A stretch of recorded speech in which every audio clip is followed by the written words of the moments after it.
Red carpet बिछाकर अपनी सेना को भेजकर पुतिन ने अपने दोस्त प्रधानमंत्री नरेंद्र मोदी के वेलकम में स्पेशल इंतजाम कर रखे थे और फिर नजर आई ये स्पेशल मिठाई जो पुतिन ने अपने दोस्त के लिए खास एयरपोर्ट पर ही भेजी थी। भारत और रूस की सांस्कृतिक पहचान बन चुके लड्डू और रूस के स्पेशल केक के साथ पीएम मोदी का आवभगत हो रहा था। प्राइम मिनिस्टर मोदी जो है उनको एक बड़ी इंपॉर्टेंट पोजीशन है क्योंकि इंडिया एक फाउंडिंग मेंबर है। President Xi Jinping, President Putin, they want to create a new order. And they cannot create a new order without Indian Prime Minister Narendra Modi.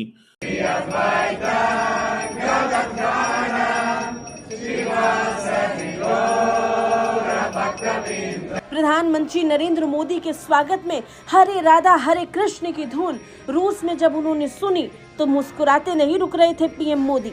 और मोदी साहब ने ये कहा है कि जो ब्रिक्स समिट है वो इंडिया के लिए बहुत इमेंस इंपॉर्टेंस रखती है। अब आप अंदाजा लगा कर देखिए ना, तो हमारे लिए रशिया और रशिया के लिए हम कितने गहरे दोस्त हैं। इतने एक्सट्रीम सिचुएशन में सोचकर देखिए कि इंडिया के लिए ये समिट अपनी दोस्ती निभाने का कितना इंपॉर्टेंट रहा हो। India is one of that because India has an extensive diplomatic influence. Its economic might is booming. Multilateralism in India बहुत ज़्यादा है, and its military clout in terms of article पे पब्लिश हुआ जिसमें कहा गया था the battle for BRICS, why the future of the bloc will shape global order. ये है इसकी इम्पोर्टेंस कि इसके बारे में बात ये की जा रही है कि जय हिंद दोस्तों, आपको तो पता ही है कि ब्रिक्स की मीटिंग शुरू होने वाली क्योंकि सभी देश के राष्ट्राध्यक्ष वहां पे पहुंच चुके हैं और नरेंद्र मोदी जी भी ब्रिक्स के मीटिंग में पहुंच चुके हैं और बहुत भव्य तरीके से, बहुत ही शानदार तरीके से पीएम नरेंद्र मोदी जी का अनोखे अंदाज में स्वागत किया गया। और ऐसा वैसा स्वागत नहीं हुआ, रूसी आर्मी की तरफ से पहले उनको एक वेलकम सैल्यूट दिया गया। इसके बाद फिर जाहिर सी बात है हर बार रूस कुछ ना कुछ प्रधानमंत्री नरेंद्र मोदी जी के स्वागत में अलग करता है। इस बार रूस ने भारतीय मिठाई और रूसी मिठाई यानी भारत का लड्डू और रूस का शायद केक, फ्रूट केक था शायद, उसको प्रधानमंत्री नरेंद्र मोदी जी के अभिवादन में प्रस्तुत किया। नरेंद्र मोदी जी ने उसका हाथ जोड़ के स्वीकार भी किया उसको और फ्री टाइम में शायद उसको चखे नरेंद्र मोदी जी। ठीक है, इसके बाद जिस तरीके से एयरपोर्ट पे स्वागत किया गया भजन के साथ, हरे राम हरे कृष्णा भजन के साथ रूसी लोगों ने खुद प्रेजेंट किया, वो भी एक मनमोहक दृश्य था। वो भी सोशल मीडिया पे बाकायदा इस समय वायरल चल रहा है। दूसरी तरफ अगर बात किया जाए तो ब्रिक्स में पहुंचते ही नरेंद्र मोदी जी का वार्म वेलकम गले लगा के पुतिन साहब ने किया, वो भी एक देखने लायक दृश्य था क्योंकि पुतिन और नरेंद्र मोदी जी की दोस्ती जग जाएगी। इसके बाद पहली बायलैटरल टॉक भी मीटिंग शुरू होने से पहले ही ब्रिक्स में भारत और रूस की हुई, तो ये दिखाता है कि मीटिंग शुरू होने से पहले ही भारत को कितनी अहमियत देता है रूस। ये रशिया से इंडिया, एक टाइम ऐसा था जब बांग्लादेश के अंदर आपकी और हमारी लड़ाई हो रही थी तो अमेरिका आपके साथ आकर खड़ा हो गया था, उसने अपना पूरी की पूरी फ्लीट भेज दी, ब्रिटिश फ्लीट आ रही है। उस टाइम पर रशिया पूरी दुनिया से इंडिया के लिए लड़ चुका था, उसका बदला यूक्रेन वॉर में दिया हमने। जब पूरी दुनिया रशिया के अगेंस्ट खड़ी हुई है, हमने दोस्ती निभाई, हमने पूरी दुनिया का दबाव सहन करते हुए रशिया का साथ दिया। और आज दुनिया मानती है कि रशिया अगर जिंदा है तो इंडिया ने जो इंपॉर्टेंट रोल प्ले किया उसकी वजह से जिंदा है। सोचकर देखिए, रशिया का ऑयल इंडिया परचेज करता, उसे इंडिया में नहीं खर्च करता, कंज्यूम करते हम लोग, वो सारे का सारा ऑयल यूरोप को भेज देते। यानी यूरोप ने जो रशिया से ऑयल ना खरीद के रशिया के ऊपर ऑयल एम्बार्गो लगाया था, प्रॉब्लम क्रिएट करी थी, इंडिया ने वो बचाया। तो ये दोस्ती निभाई थी। तो हमारे लिए रशिया का विजिट इस मामले में इंपॉर्टेंट है। दूसरा, अब वहां किससे मिलेंगे? सऊदी अरेबिया होंगे, बहुत अच्छे दोस्त हैं। ईरान होगा, बहुत अच्छे दोस्त है, कोई दिक्कत नहीं है। सबसे इंपॉर्टेंट चाइना के साथ मिलेंगे।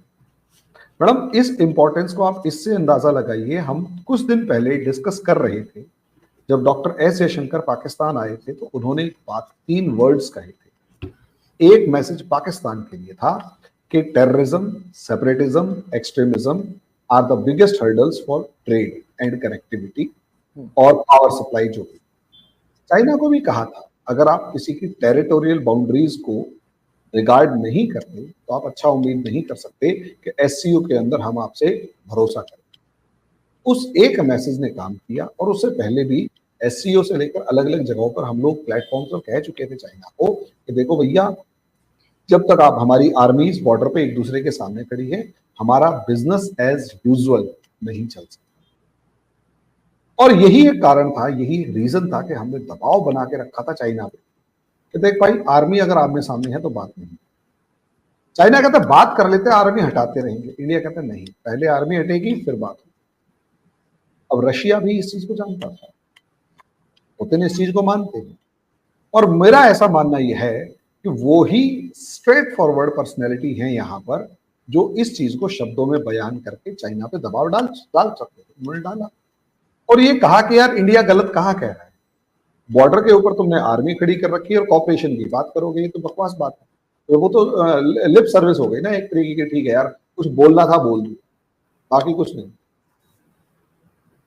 यहां असलियत में चाइना के ऊपर दबाव जो था उसका असर था 4 साल 3 महीने बाद ही से, अप्रॉक्सीमेट 4 साल 3 या 4 महीने हो गए हैं बाद ही सही अगर हम देखेंगे तो पूरे का पूरा मैटर रिजॉल्व हो गया। अब इसका नेक्स्ट लेवल, इसको अमेरिका की नजर से कैसे देखें? अमेरिका घात लगाए बैठा है, अमेरिका इसे इंडिया की नजर से कम ब्रिक्स की नजर से, ब्रिक्स की फॉर्म में ज्यादा देखता है कि इंडिया ब्रिक्स में शामिल होगा।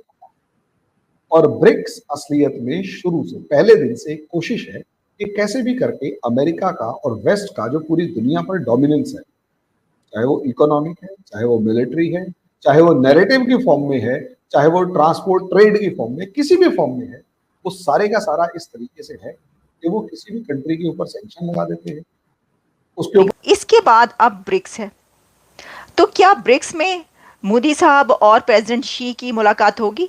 मीटिंग होने जा रही है, इंडिया और चाइना के जो लीडर्स हैं उनकी मीटिंग, उनकी मुलाकात ब्रिक्स समिट में होने जा रही है, होगी।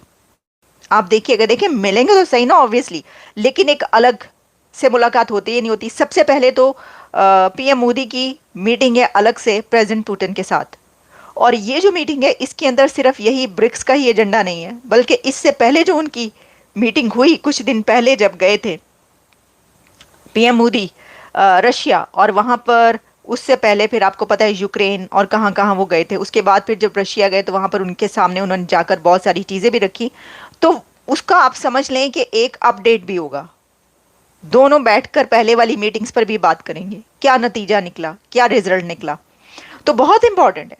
खास तौर पर मैं समझती हूँ कि सभी कंट्रीज के लिए बहुत ज़्यादा इंपॉर्टेंट। इसकी वजह क्या है? देखिए, ये तो आप जानते हैं कि इसके अंदर जो है जो कंट्रीज ऑलरेडी मौजूद हैं, ठीक है ना, ओरिजिनली कंसिस्टिंग जो कंट्रीज हैं उसमें Brazil, Russia, India, China and south Africa. South Africa भी जो है वो ज्वाइन उसने किया था 2020 में, 2010 में, ठीक है।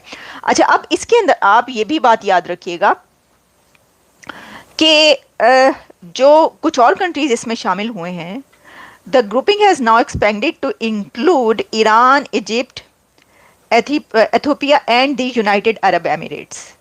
आपको पता है कि यूनाइटेड अरब एमिरेट्स के प्रेसिडेंट पहले ही रशिया पहुंच चुके हैं, उनका तो दौरा हुआ है रशिया का, और प्रेसिडेंट पुतिन ने president of United Arab Emirates को सब वो वहाँ पर दिखाया है, उनको बड़े विजिट्स करवाए हैं।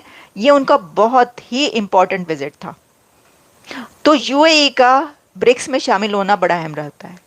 चाइना का जो चाइना कह रही हूँ, जो टर्की है उसका ब्रिक्स में शामिल होना कितना इम्पोर्टेंट है टर्की के लिए और दवान के लिए, ये मैं अभी आपको आगे चलकर बताऊंगी जब हम आगे बढ़ेंगे। थोड़ा अभी कुछ और एंगल्स हैं उसके ऊपर हम बात किए लेते हैं।